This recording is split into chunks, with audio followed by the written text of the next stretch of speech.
Chennai shopping mall Aadi blockbuster KG sale. KG చీరల ప్రారంభ ధర కేవలం 150 రూపాయలు మాత్రమే. కొన్ని ప్రత్యేక చీరలపై రెండవ చీర కేవలం 9 రూపాయలకే సొంతం చేసుకోండి.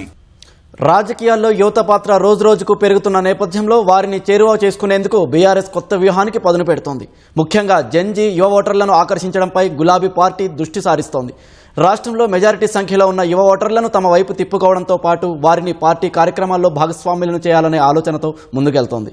ఇప్పటికే విద్యార్థులు, నిరుద్యోగుల సమస్యలపై పలు కార్యక్రమాలు నిర్వహిస్తున్న బీఆర్ఎస్ ఇకపై యువతను కేంద్ర బిందువుగా చేసుకుని కార్యక్రమాలను మరింత విస్తరించాలని నిర్ణయించినట్లు తెలుస్తోంది.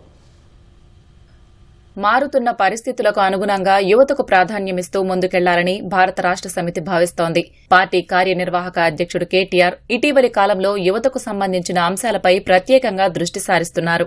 విద్య, ఉపాధి, స్టార్టప్లు, సాంకేతిక రంగం, యువత భవిష్యత్తుకు సంబంధించిన అంశాలపై తరచూ మాట్లాడుతున్నారు. యువతను ఆకట్టుకునేలా ఆయన ప్రసంగాలు, వ్యాఖ్యలు ఉండేలా చూసుకుంటున్నారు. వివిధ యోజన కార్యక్రమాల్లో పాల్గొంటూ వారితో మమేకమవుతున్నారు. పార్టీ నాయకులు కూడా యువతను దృష్టిలో పెట్టుకుని కార్యక్రమాలు చేపట్టాలని సూచిస్తున్నారు. అంతేకాకుండా పార్టీలోనూ యువతకు తగిన ప్రాధాన్యం కల్పిస్తామని హామీ ఇస్తున్నారు. నిన్నటి ఎస్ఐఆర్ కమిటీతో జరిగిన సమావేశంలో యువత, జెన్జీ గురించి కేటీఆర్ ప్రత్యేకంగా ప్రస్తావించారు. తాజా రాజకీయ, సామాజిక పరిణామాలపై యువత స్పందిస్తున్న తీరును ఆయన ప్రస్తావించారు.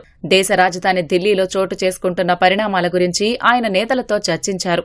సమస్యలపై యువత పెద్ద ఎత్తున స్పందిస్తోందని, హైదరాబాద్తో పాటు తెలంగాణకు చెందిన పలువురు యువకులు కూడా అక్కడి ఆందోళనల్లో పాల్గొంటున్నారని పేర్కొన్నట్లు తెలుస్తోంది. ప్రస్తుత వ్యవస్థలపై యువతలో తీవ్ర నిరుత్సాహం నెలకొందని, అందుకే వారు సామాజిక, రాజకీయ అంశాలపై అంత సీరియస్ గా స్పందిస్తున్నారని కేటీఆర్ అభిప్రాయపడినట్లు సమాచారం.